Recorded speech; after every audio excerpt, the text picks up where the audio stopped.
Hello friends, स्वागत है आप सभी साथियों का एक स्मार्ट स्टडी पर। साथियों, आज इस वीडियो में एसएससी जीडी एग्जाम में जो क्वेश्चंस पूछे गए हैं आज उन सारे क्वेश्चनों को देखेंगे जितने क्वेश्चन आप लोगों के माध्यम से मिले हैं पहले शिफ्ट, दूसरे शिफ्ट, तीसरे शिफ्ट में। तो सभी साथी वीडियो को लाइक जरूर कर दीजिएगा, शेयर कर दीजिए और चैनल सब्सक्राइब करके बेल आइकन को ऑन कर लीजिएगा जो भी साथी नए हैं। साथियों, आपको बता दें कि देखो क्वेश्चन बिल्कुल बच्चा वाला पूछा गया है, बिल्कुल सरल क्वेश्चन पूछा गया है। बच्चे आराम से जो हैं, जो पढ़ने वाले बच्चे हैं, जो तैयारी करते हैं, वो तो 80 भी अटेम्प्ट कर दे रहे हैं आराम से। ठीक है, मतलब कि क्वेश्चन जो है ना साथियों बिल्कुल ही सिंपल क्वेश्चन है। मान के चलो आप 70-60 प्लस ही अटेम्प्ट हो रहे हैं क्योंकि क्वेश्चन बहुत ही ईजी है।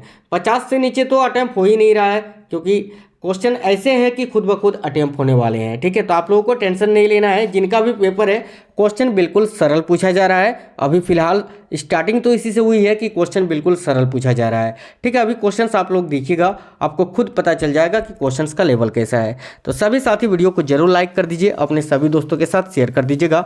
नए साथी जितने भी हैं चैनल को जरूर सब्सक्राइब करके बेल आइकन को ऑन कर लीजिएगा। साथियों, और एक चीज़, चैनल के अंदर आपको वो सारी टॉपिक्स मिल जाएंगी जिन पर क्वेश्चन पूछे जा रहे हैं। ठीक है, चलिए तो शुरू करेंगे पहले क्वेश्चन के साथ कि पानीपत का तीसरा युद्ध कब हुआ था, ये क्वेश्चन पूछा गया है। तो साथियों, आपको यहाँ याद रखना है, देखिएगा कि पानीपत का तीसरा युद्ध जो है वो 1761 में हुआ था। ठीक है साथियों, किसके किसके बीच हुआ था, तो देखिए जिनका पेपर अभी होने वाला है उनके लिए मस्ट इंपॉर्टेंट है कि पानीपत का जो तीसरा युद्ध हुआ था वो अहमद शाह अब्दाली, देखो अहमद शाह अब्दाली और किसके बीच हुआ था, मराठों के बीच में। ठीक है, ये पहला युद्ध हुआ था, माफ करना, तीसरा युद्ध हुआ था, है ना, 1761 में अहमद शाह अब्दाली और मराठों के बीच में। अच्छा साथियों, पानीपत का जो पहला युद्ध है ये कब हुआ था, तो 1526 में। ये किसके किसके बीच में हुआ था, तो ये साथियों हुआ था बाबर और इब्राहिम लोदी के बीच में। ठीक है, देखिए आपको ये भी याद रखना है कि मान ले कि सेकंड शिफ्ट में ये क्वेश्चन पूछ लिया जाए। देखिए सेकंड पानीपत का जो दूसरा युद्ध हुआ था ये कब हुआ था, तो साथियों 1556 में। ये किसके किसके बीच हुआ था, तो ये अकबर और हेमू के बीच में हुआ था। चलिए नेक्स्ट क्वेश्चन देखेंगे। साथियों, वीडियो को एक अपना प्यारा सा लाइक जरूर कर दीजिए। देखिए, तुलसी का वैज्ञानिक नाम पूछ लिया था कि तुलसी का पौधा जो है उसका वैज्ञानिक नाम क्या होता है।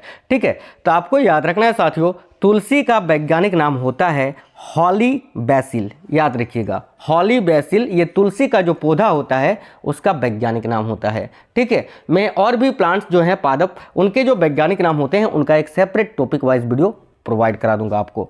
आगे देखेंगे, अनुच्छेद 75 ये किससे संबंधित है, यानी आर्टिकल 75 किससे संबंधित है। साथियों, आपको यहाँ याद रखना है कि अनुच्छेद 75 जो है ये प्रधानमंत्री की नियुक्ति से संबंधित है। किससे संबंधित है साथियों, प्रधानमंत्री की नियुक्ति से। ठीक है, तो याद रखिएगा अनुच्छेद 75 प्रधानमंत्री की नियुक्ति से संबंधित है।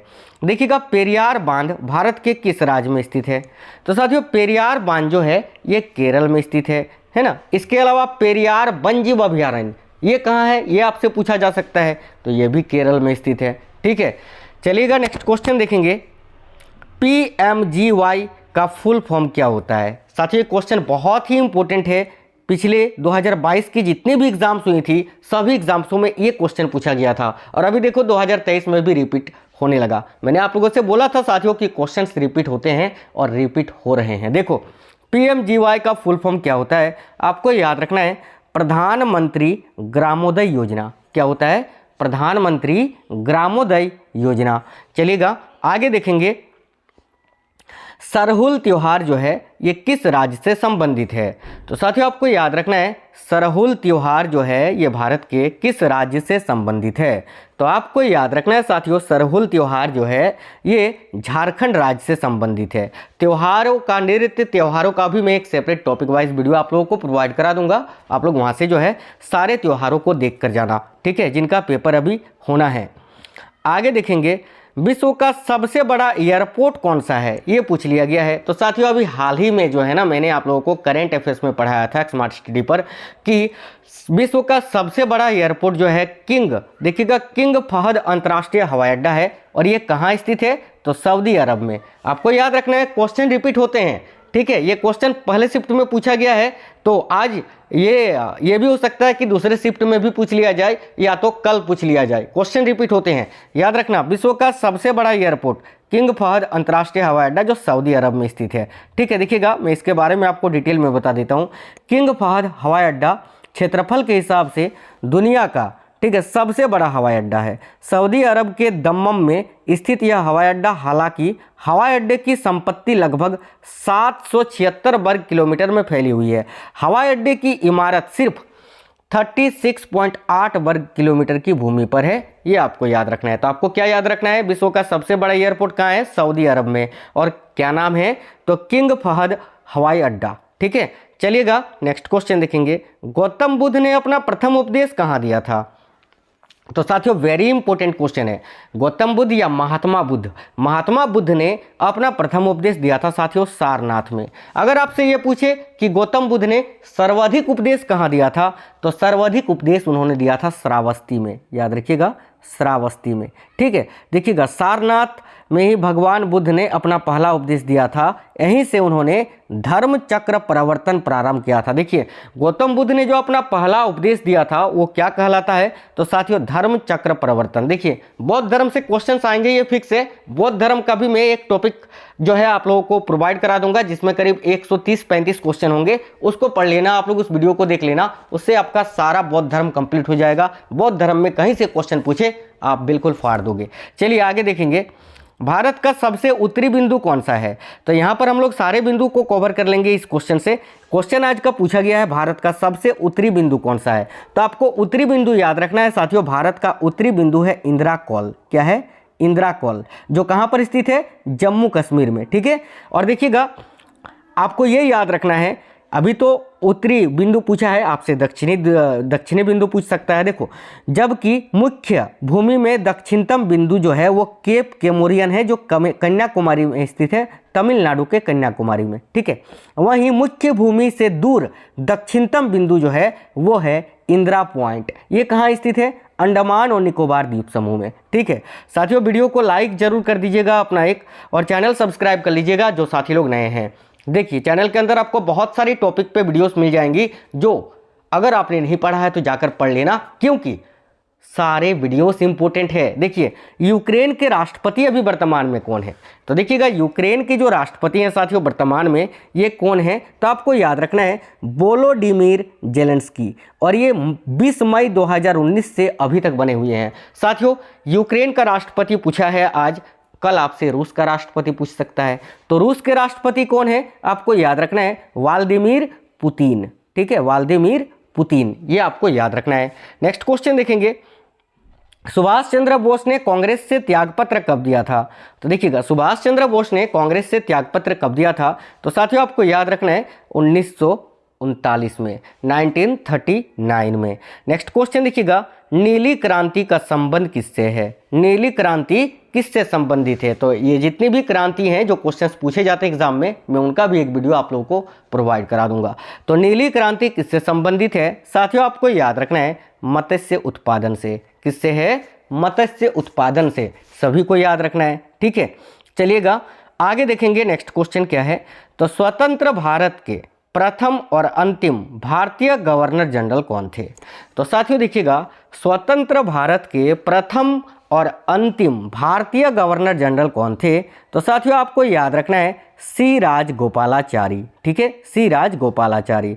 वर्ल्ड हैप्पीनेस इंडेक्स में भारत का रैंक क्या है? तो देखिए वर्ल्ड हैप्पीनेस इंडेक्स की बात करें, यानी विश्व खुशहाली इंडेक्स में भारत, विश्व खुशहाली में भारत का रैंक क्या है अभी? तो याद रखना 136वां। ठीक है, 136। मैं रैंकिंग का भी एक वीडियो आप लोगों को प्रोवाइड करा दूंगा, बस आप लोग चैनल सब्सक्राइब करके बेल आइकन को ऑन करके रखिए। देखिए 11वीं अनुसूची किससे संबंधित है? जो 11वीं अनुसूची है वो किससे संबंधित है? तो साथियों आपको याद रखना है पंचायत से, पंचायती राज से। ठीक है, और आपसे अगर यहाँ पर अनुसूची पूछा है साथियों याद रखिएगा पंचायती राज से संबंधित अनुच्छेद कौन सा है? तो अनुच्छेद है 40, ये भी आपको याद रखना है। ठीक है, देखिएगा कथकली शास्त्रीय नृत्य किस राज्य से संबंधित है? साथियों आपको याद रखना है कथकली शास्त्रीय नृत्य जो है वो किस राज्य से संबंधित है? तो आप सभी साथियों को याद रखना है केरल से। साथियों डेविस कप का संबंध किस खेल से है, ये पूछा गया है। तो देखिए आप सभी साथियों को पता है, मैंने ही खुद कई बार आप लोगों को पढ़ाया है कि डेविस कप का संबंध जो है साथियों ये किस खेल से है? तो टेनिस से। तो इस क्वेश्चन का राइट आंसर आपका हो जाता टेनिस। आप लोग देख लीजिएगा कप से संबंधित क्वेश्चंस पूछे जा रहे हैं, तो मैं इसका एक सेपरेट टॉपिक वाइज वीडियो आप लोगों को प्रोवाइड करा दूंगा कि कौन से खेल में जो है कौन सा कप दिया जाता है। ठीक है, अगला क्वेश्चन है साथियों, देखिएगा फीफा का हेडक्वार्टर कहाँ है। देखिए अभी फीफा विश्व कप आयोजित हुआ था, तो साथियों हेडक्वार्टर से भी क्वेश्चंस आ रहे हैं। तो यहाँ पर आज जो पूछा गया है फीफा का हेडक्वार्टर पूछा गया है, तो आपको याद रखना है साथियों फीफा का हेडक्वार्टर है ज्यूरिख में। ज्यूरिख कहाँ है, तो स्विट्जरलैंड में, याद रखिएगा ज्यूरिख स्विट्जरलैंड में मुख्यालय है साथियों फीफा का। इसकी सदस्यता में अब जो है 221 राष्ट्रीय संघ शामिल हैं, ये आपको याद रखना है।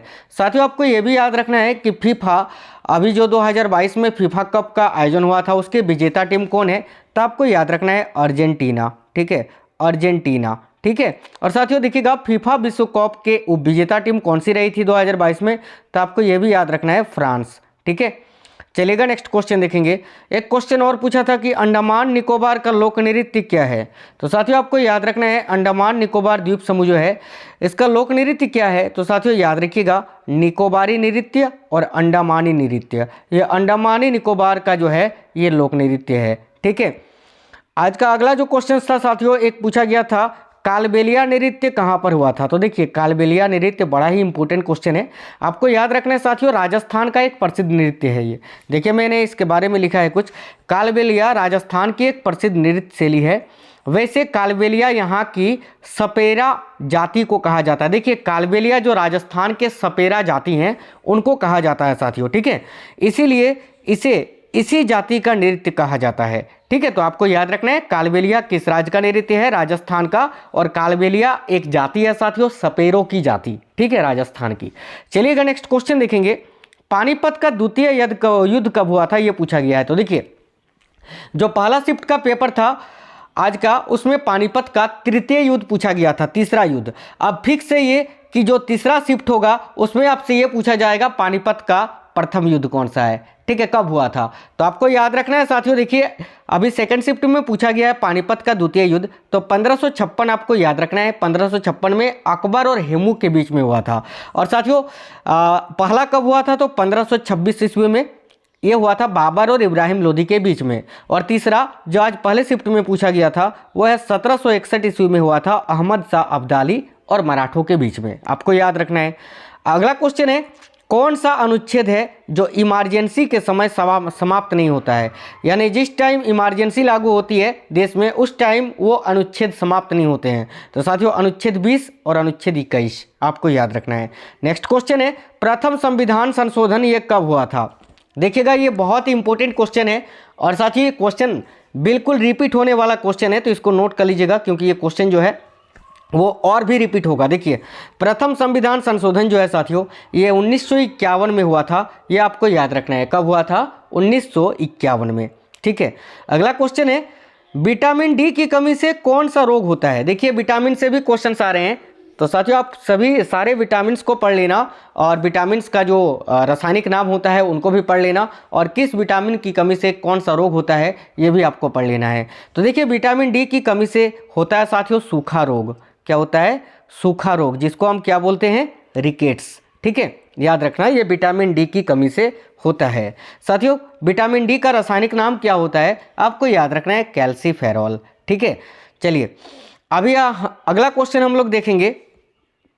तो साथियों देखिएगा आईपीएल 2023 में कहां पर आयोजित होने वाला है, यह भी क्वेश्चन पूछा जाएगा। तो देखिए ये भी क्वेश्चन आज पूछा गया है, माफी चाहते। तो आईपीएल 2023 जो है ये भारत में ही आयोजित होगा। साथियों आपको याद रखना है पहला मैच जो है वो अप्रैल से होने वाला है। ठीक है, 1 अप्रैल से। वैसे टेस्ट मैच वगैरह जो हैं, जो ऐसे प्रारंभिक अभ्यास मैच होते हैं वो 25 मार्च से ही होगा। ठीक है, याद रखना भारत में ही इस बार आईपीएल का आयोजित होने वाला है। और साथियों आपको ये भी याद रखना है कि अभी जो है 2023 में आईपीएल खेला जाएगा वो कितनावां संस्करण होगा, तो आपको याद रखना है 16वां संस्करण होगा। ठीक है, अच्छा 15वां संस्करण जो है था आईपीएल का, उसके विजेता टीम कौन थी, तो आपको याद रखना है गुजरात टाइटंस, जिसके कैप्टन कौन थे, तो हार्दिक पांड्या। ठीक है, आपको याद रखना है कि इस बार आईपीएल के 16वें संस्करण में सबसे महंगे खिलाड़ी कौन है, तो याद रखना है सैम करन, जो इंग्लैंड के हैं। ठीक है, सैम करन, उनको करीब 18.5 करोड़ रुपए में खरीदा गया है। ठीक है, आज का जो अगला क्वेश्चन है साथियों, चीन की दीवार जो है वो किस शासक ने बनवाया था। तो साथियों देखिएगा, चीन का दीवार जो है मैंने यहाँ पर लिख दिया है पूरा, आप लोग देखिएगा। तो सबसे पहले ये जान लीजिए कि चीन का जो दीवार है उस शासक का नाम था किन शी हुआंग। ठीक है, देखिए 220 से 226 ईसा पूर्व में चीन के प्रथम सम्राट किन शी हुआंग द्वारा बनवाई गई दीवार अभी माफ करना सभी दीवारों में सबसे ज़्यादा प्रसिद्ध थी, लेकिन अब इस दीवार के कुछ ही अवशेष बचे हैं। यानी ये जो दीवार जो है टूट फूट गया होगा, अब बहुत दिनों की बात है, देख सकते हैं ना, 220 ईसा पूर्व से 226 ईसा पूर्व के बीच में। उस समय भारत की अगर बात करें तो भारत में मौर्य शासन था। ठीक है, मौर्य शासक था। चलिए नेक्स्ट क्वेश्चन हम लोग देखेंगे साथियों। एक और क्वेश्चन है कि भारत की पहली महिला राज्यपाल कौन थी। तो देखिए भारत की जो पहली महिला राज्यपाल बनी थी वो सरोजिनी नायडू थी। किस राज्य की, तो आपको याद रखना है उत्तर प्रदेश राज्य की। इनको भारत की कोकिला भी कहा जाता है। ठीक है, 13 फरवरी को जो महिला दिवस मनाया जाता है वो इन्हीं की स्मृति में मनाया जाता है, सरोजिनी नायडू की। ये भी आपको याद रखना है। इसके अलावा आपको ये भी याद रखना है, देखिए जब भारत की पहली महिला राज्यपाल पूछा गया तो आपसे यह भी पूछा जा सकता है कि भारत की पहली महिला मुख्यमंत्री कौन थी। तो साथियों आपको याद रखना है सुचेता कृपलानी। ठीक है, सुचेता कृपलानी ये भारत की पहली महिला मुख्यमंत्री थी। और किस राज्य की बनी थी, तो ये भी उत्तर प्रदेश की थी। ठीक है, तो साथियों देखिएगा पहले शिफ्ट में जो क्वेश्चंस पूछे गए थे मैंने वो आपको करा दिया है। आप लोगों ने अगर नहीं देखा है तो जाकर देख लीजिए। और लास्ट में जो है ना, रात में आपको तीनों शिफ्टों के सारे क्वेश्चंस मिल जाएंगे। अभी तो लगभग जितने क्वेश्चन मिले हैं मैंने केवल उतने ही आपको कराए हैं। और रात में जो वीडियो आएगी वो साथियों आप लोग जरूर देख लीजिएगा, क्योंकि उसमें मैं सारा सब कुछ आपको करा दूंगा जितने क्वेश्चन आज पूछे गए हैं। ठीक है, तो इस वीडियो को सभी साथी अपना एक प्यारा सा लाइक कर दीजिए, अपने सभी दोस्तों के साथ शेयर कर दीजिएगा। नए साथी जितने भी हैं साथियों चैनल को जरूर सब्सक्राइब कर लीजिएगा और बेल आइकन को जरूर ऑन कर लीजिएगा। और हाँ, जो भी टॉपिक से क्वेश्चंस पूछे जा रहे हैं उनके रेगुलरली वीडियोस आपको चैनल के अंदर मिल जाएंगे। और बहुत सारे वीडियोस मैंने अपलोड कर दिए हैं, तो अगर आप लोगों ने नहीं देखा है तो जाइए और सारे वीडियोस को देख लीजिए। तो साथियों मिलेंगे नेक्स्ट वीडियो में, तब तक स्वस्थ रहें। जय हिंद, वंदे मातरम।